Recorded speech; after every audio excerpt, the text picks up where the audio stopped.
Presiden Prabowo Subianto kembali menegaskan perlunya sinergitas antara pemerintah dan dunia usaha dalam mendorong perekonomian dalam negeri. Ya, pemirsa, disampaikan dalam pertemuan khusus dengan 150 pengurus Kadin Indonesia dari 38 provinsi. Penguatan ekonomi daerah dan sinergitas antara pemerintah dan dunia perlu ditingkatkan, di mana pengelolaan kekuatan ekonomi negara harus memperkuat sinergi pemerintah, badan usaha milik negara, dan sektor swasta dengan semangat Indonesia Incorporate. Oleh sebab itu, Presiden terus mendorong pemerintah dan dunia usaha menyiapkan strategi nasional, mewujudkan pertumbuhan ekonomi secara nasional. Pembangunan bangsa adalah usaha besar, di mana untuk awalnya memang, bukan awalnya, dasar sebetulnya adalah masalah yang paling krusial adalah masalah ekonomi. Masalah perut adalah ekonomi. Paling dasar, Anda sudah tahu, kalau saya bicara udah berapa puluh tahun, pasti saya bicara masalah pangan, masalah perut. Karena ini pelajaran ribuan tahun sejarah. Alhamdulillah kita sudah capai dalam waktu yang singkat ketahanan pangan, swasembada pangan. Komisi 2 DPR RI menekankan pentingnya penguatan tata kelola pemerintahan daerah melalui sinergi penguatan fiskal antara pemerintah pusat dan daerah.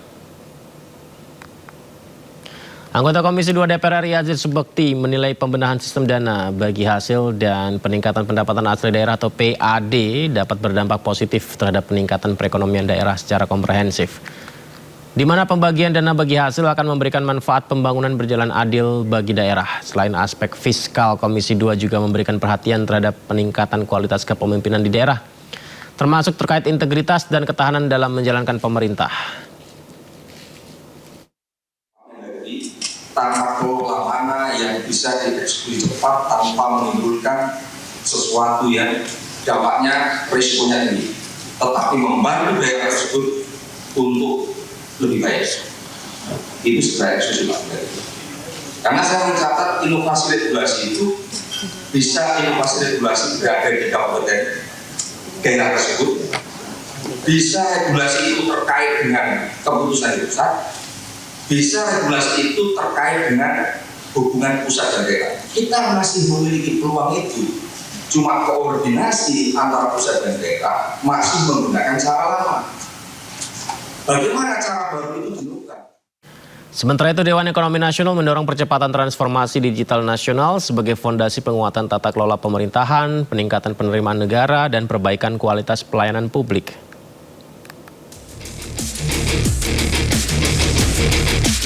Ketua Dewan Ekonomi Nasional Luhut Binsar Panjaitan menegaskan, melalui digitalisasi layanan publik melalui Government Technology atau GovTech akan menjadi fondasi penguatan tata kelola pemerintahan, baik dari sisi penerimaan keuangan negara maupun layanan kualitas publik. Luhut menilai upaya percepatan GovTech akan mampu menekan kebocoran anggaran dan menghasilkan efisiensi anggaran negara. Selain itu, penguatan teknologi termasuk kecerdasan buatan atau Artificial Intelligence atau AI membuat pemerintah semakin memahami persoalan dalam pendataan penerimaan bantuan. Oleh sebab itu, Dewan Ekonomi Nasional meminta seluruh kawasan industri Indonesia mulai mengintegrasikan teknologi kecerdasan buatan ke dalam sistem kawasan industri untuk menghasilkan efisiensi besar bagi operasional industri maupun layanan publik. Negara-negara yang memproduksi teknologi mendukung AI, proyeksi ekonominya dapat tumbuh lebih tinggi. Jadi kita lihat dengan GovTech, itu World Bank membuat satu penelitian. Jadi kalau GovTech kita government technology yang sekarang mulai Anda lihat kita majukan, kita mulai piloting di Banyuwangi. Setelah kita paham anatomi masalahnya, di Banyuwangi itu kita tahu 77,6% dari bansos itu off target. Jadi ada bayangkan 77,6%. Jadi itu kita perbaiki. Sekarang kita sudah melakukan piloting per hari ini di 153 kabupaten. Implementasi GovTech yang sedang diuji coba pemerintah adalah sistem perlindungan sosial digital yang saat telah diterapkan di 40 kota dan diuji coba di 153 kabupaten dan kota. Implementasi GovTech ini juga disebutkan Luhut berpotensi menggerek rasio pajak atau tax ratio Indonesia yang kini masih berada di sekitar 9% dan bisa menyentuh 12% hingga 13%.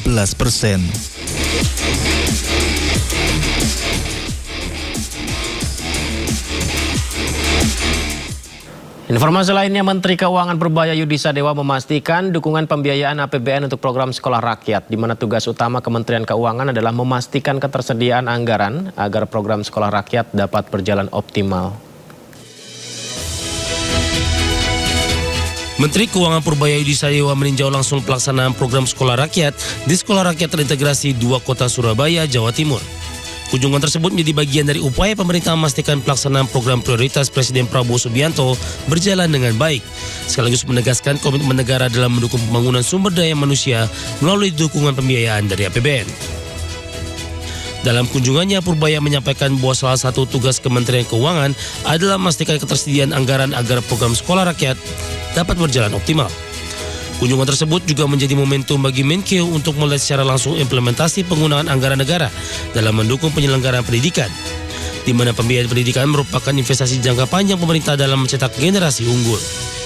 Saya Menteri Keuangan yang diperintah menyediakan anggaran untuk sekolah rakyat ini. Saya baru tahu bagus juga sekolahnya ya. Jadi nanti adik-adik semua belajarnya yang semangat. Biar nanti kalau besar semua jadi menteri kayak saya. Ya kalau enggak mau jadi gubernur, wali kota, pemimpin. Kalau bisa sih paling enak jadi orang kaya. Semangat semua ya belajarnya.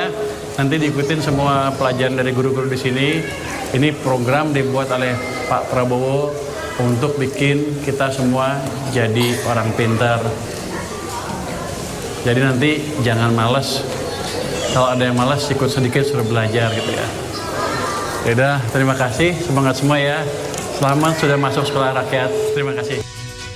Sekolah Rakyat Terintegrasi 2 Kota Surabaya ini dibangun di atas lahan seluas 6,6 hektar dengan nilai kontrak pembangunan sebesar 3,52 triliun rupiah dan pagu anggaran sebesar 3,82 triliun rupiah. Hingga saat ini realisasi anggaran pembangunan telah mencapai 3,21 triliun rupiah. Sekolah rakyat ini dirancang dengan konsep pendidikan terintegrasi yang menggabungkan jenjang sekolah dasar, sekolah menengah pertama, dan sekolah menengah atas dalam satu kawasan pendidikan. Selain mengikuti kegiatan belajar mengajar, para siswa juga tinggal di asrama yang dilengkapi berbagai fasilitas pendukung untuk menunjang proses pembelajaran dan pembentukan karakter.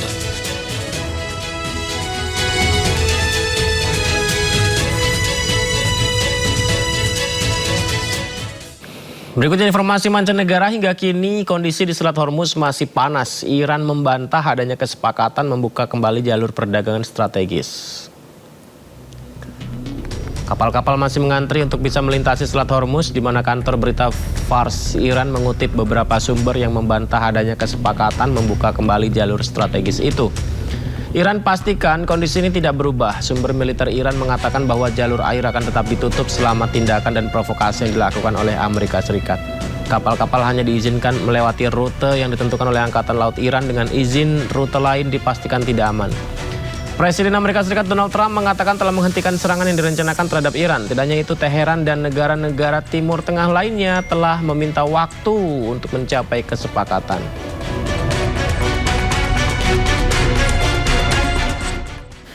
Presiden Amerika Serikat Donald Trump mengklaim negosiasi baru dengan Iran akan dimulai hari ini. Tidak hanya itu, Presiden Amerika Donald Trump mengaku dirinya membatalkan serangan ke Iran atas permintaan Arab Saudi. Donald Trump menyebut langkah negosiasi diambil atas dorongan negara-negara tetangga Iran, salah satunya Arab Saudi. Trump juga mengklaim telah menyiapkan serangan yang lebih besar dari Perang Dunia Kedua untuk Iran jika diperlukan. Sementara itu, Menteri Luar Negeri Iran Abbas Araghchi sempat menelpon Menteri Luar Negeri Arab Saudi Faisal bin Farhan. Mereka berbicara membahas upaya diplomatik, sementara negosiasi antara Teheran dan Oman mengenai Selat Hormuz berada pada tahap akhir.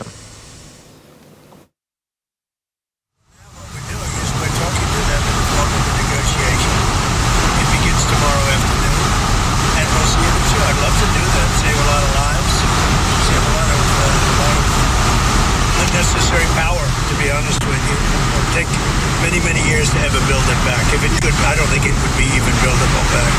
So we had an attack that would be the biggest attack since World War II, and it would have been disastrous for them. And they didn't want us to do it. And frankly, Saudi Arabia didn't want it either. They thought that a deal is imminent. Is there a deadline, sir? And the deal is imminent, having to do with the Hormuz Strait and also ultimately the denuclearization. Amerika Serikat mengambil langkah lebih jauh untuk melindungi sekutunya Israel. Menteri Luar Negeri Amerika Marco Rubio menyebut tidak akan memberikan visa bagi turis yang mengkritik Israel. Under President Trump, the United States will stand with the Jewish people. We have implemented a vigorous new visa policy that will prevent foreign nationals from coming to the United States to foment hatred against our Jewish community. We are holding international organizations and nations accountable for rhetoric against Israel that resurfaces in the manifesto of monsters like Iran and Sarah's killer. Warga Irak di kota Najaf bersama aktivis dan pendukung membuat instalasi Tasping. Instalasi ini dibuat sebagai bentuk penghormatan kepada para siswa sekolah dasar Minab yang tewas.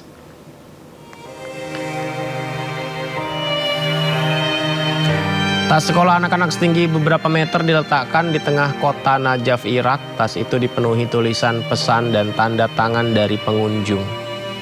Di sekitar lokasi juga dipasang spanduk bertuliskan Minab 168 beserta foto-foto wajah anak-anak yang menjadi korban. Instalasi ini menjadi simbol peringatan dan penghormatan atas korban pengeboman sekolah di Minab. Serangan terjadi pada hari pertama perang antara Amerika dan Iran atau Amerika Serikat, Israel, dan Iran, menewaskan 168 orang, 120 diantaranya adalah anak-anak.